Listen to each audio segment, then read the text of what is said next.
Anna had been working as a nurse at the local hospital for over 5 years when the mistake happened.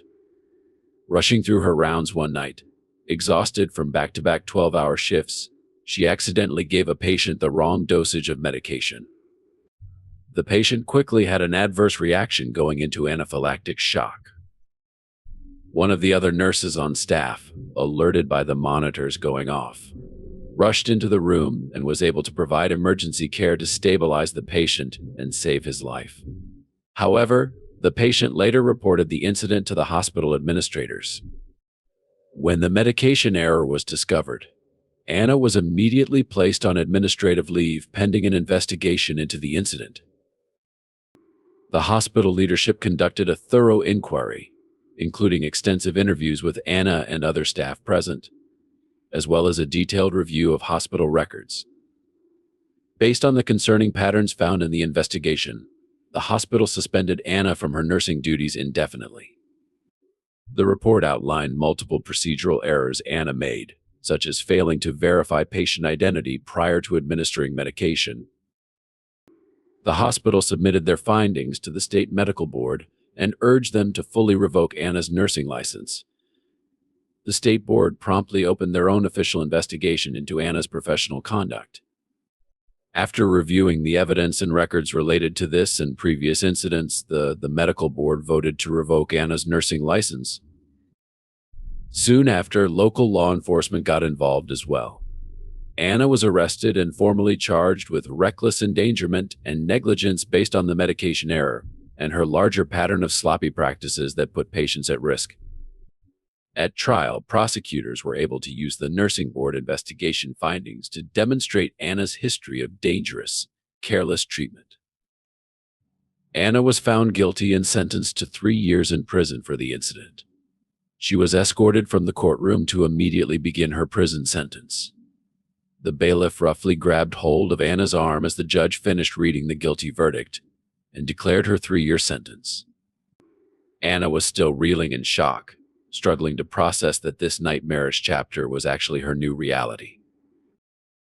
2 armed prison guards approached Anna next, firmly snapping handcuffs around her wrists. They informed her she would be transferred to the state women's penitentiary to carry out the duration of her sentence. They realized her life as she knew it was over. The guards led Anna out past the courthouse steps and into an armored transport vehicle. Inside were metal seats bolted to the floor and no windows. After the door slammed shut, the van began driving towards the imposing maximum security prison located 45 minutes outside the city. Upon arriving at the tall, barbed wire fenced facility, Anna and some other new prisoners were pulled from the transport van. They underwent intrusive body searches, delousing showers, and issued matching prison uniforms. Anna's identity was reduced to a number newly assigned to her. An expressionless guard handed Anna a bundle containing 2 sets of folded khaki shirts and pants. The guard then ordered Anna, as an incoming prisoner, "You are required to have your head shaved." Anna pleaded desperately, "I'll do anything else you ask, but please don't take my hair." She self-consciously raised a hand to her long brunette locks, tears pooling in her eyes. The guard was unmoved by her emotional pleas. She nodded curtly to a pair of guards standing by. They forcibly grabbed Anna's arms and led her towards the barber room. Anna struggled against their grip, but it was fruitless. The guards overpowered her as she begged and protested, but her dignity and identity continued being remorselessly stripped away. Soon her scalp was wiped clean, leaving behind only dark stubble where flowing locks used to be. Anna reached a hand up to the alien smoothness, sobs racking her body. The violation left her feeling more dehumanized than ever, but this was just the beginning of the harsh regimentation and loss of agency she would endure here. After shearing Anna's head completely bald, the guard then explained coldly, "As an inmate, you will be required to shave your head once a week to regulation length. This is mandatory and non-negotiable. Failure to do so will result in discipline."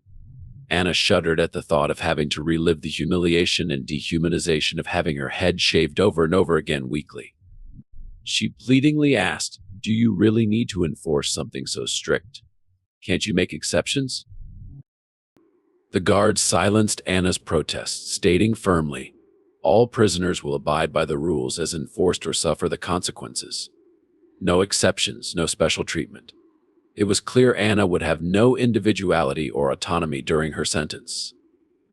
Every aspect of her life would be dictated by strict policies in this regime focused on control, order, and punishment above all else. The reality of having her very identity and femininity stripped away on an ongoing basis was demoralizing and oppressive for Anna. But like all other inmates, she would need to comply with the intense, degrading regulations or risk facing disciplinary action on top of her existing sentence. Anna continued pleading through her tears when suddenly a deep voice boomed from behind her. "That's enough nonsense from you." She turned to see the prison warden storming over, his face twisted in a scowl. "Since you seem unwilling to cooperate, you can reflect on your behavior in solitary confinement instead," the warden bellowed. He nodded to Anna's guards. "Take her to cell 4D in the high-security segregation unit. Isolation from general population should teach her proper obedience to the institution's policies." The guards clamped firm grips on Anna's arms and marched her out. She struggled to keep up with their brisk pace, her legs feeling numb.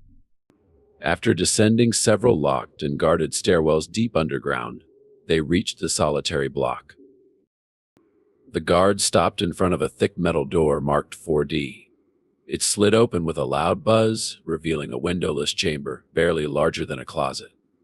The sparse room contained only a filthy toilet, a concrete slab for a bed, and a flickering overhead light. They threw Anna inside the dark, claustrophobic space and slammed the heavy metal door shut. She collapsed, weeping onto the cold concrete floor. The lights went out, leaving her in pitch blackness. Anna had never felt more trapped and alone.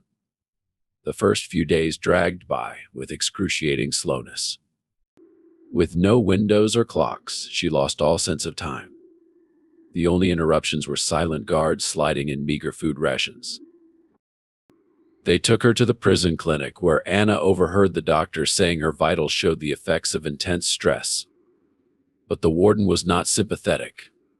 Solitary confinement was just the beginning of discipline for defiant rule breakers. He scolded Anna. "As per prison regulations, it has been 1 week since this inmate's head was shaved on intake. Take her back to the prison barbershop for mandatory reshaving." The guards nodded and gripped Anna's arms to escort her out. Panicked, she pleaded, "Please, haven't I been punished enough already?" The warden simply replied, "In this facility, rules are strictly enforced without exception."